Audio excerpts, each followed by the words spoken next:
So, first things first, it's been a minute since I actually made a video, and I'm beginning to start doing my screen recording thing. So, whatever I see, you see. Whatever I find, you will see also.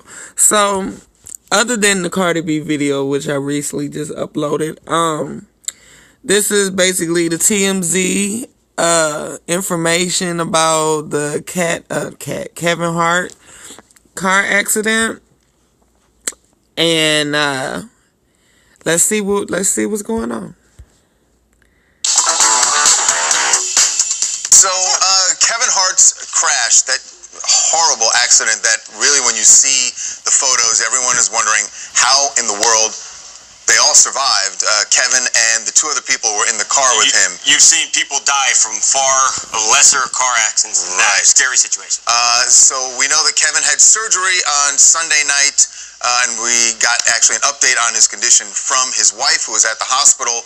But right now we want to talk about the investigation into what went wrong in this accident. How did Kevin's car end up? This is a vintage muscle car that he just bought back in June. I believe it was in June for his birthday. 1970 Plymouth Barracuda. How did it end up off the road, 10 feet off the road, in a ditch with the roof collapsed in on it?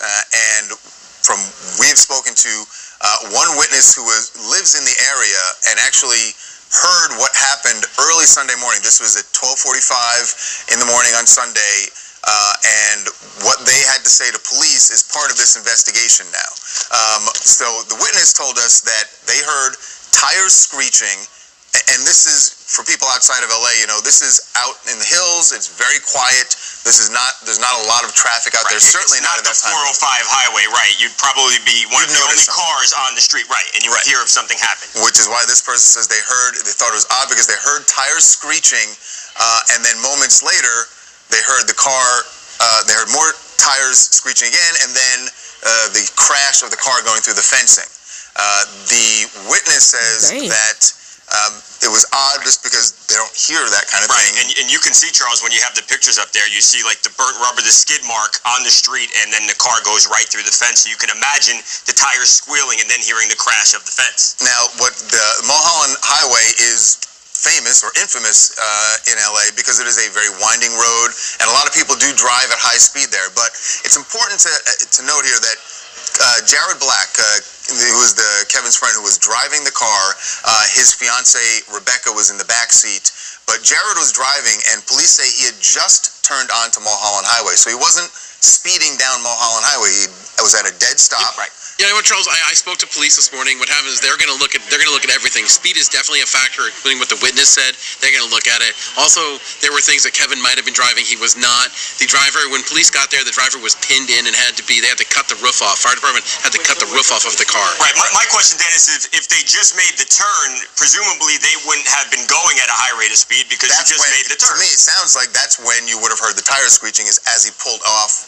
And again, police haven't confirmed this yet. This is all part of the investigation, but if that's, you know, where the tires screeching is, that he pulled off from a dead stop and then lost control for some reason. We don't know. We also don't know if anything went in the road or there was some type of reason that could have happened. Right. And these really powerful cars, they're hard to control. There's a lot of that car is got a lot of engine behind it. You know, you step on that gas, it goes, even a little, and you could fishtail. Anything's going to. The CHP is going to look at this and they'll determine what happened. Right. I also think if it's not your car and you're not used to driving it, it's new to you. Maybe you don't know the power that it has. Right. And you punch it a little bit and there you are. Also, as you probably heard, Jared, the driver, was airlifted to UCLA Medical Center once the first responders got on the scene. Kevin went to a different hospital and had surgery on Sunday night.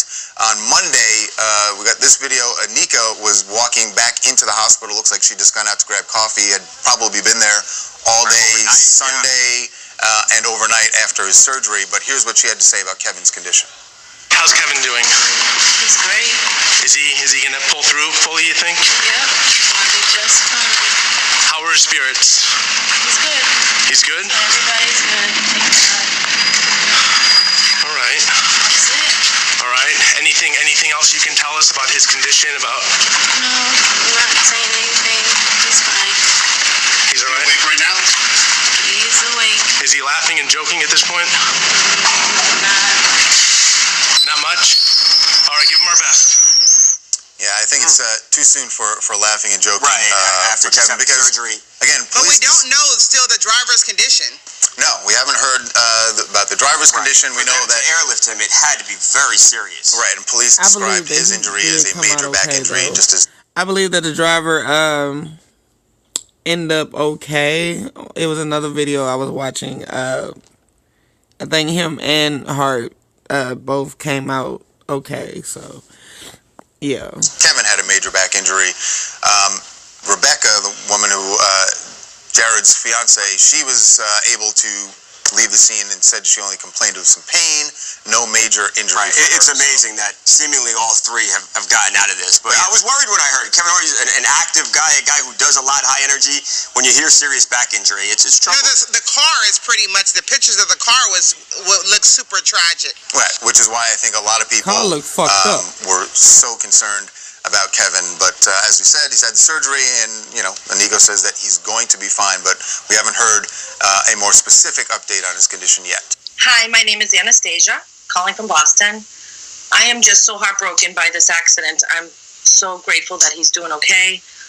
Speed probably isn't the factor. It sounds like the peeling out must have been the factor in it. When you can't control those kind of muscle cars, it's really hard if you don't know how to manage them. I don't know what happened on the road, if there was any debris on the road that, maybe he turned the car and something happened. But all I know is I'm grateful they're okay, and praying for his speedy recovery and for his family, and also for everybody involved in the accident. Yeah.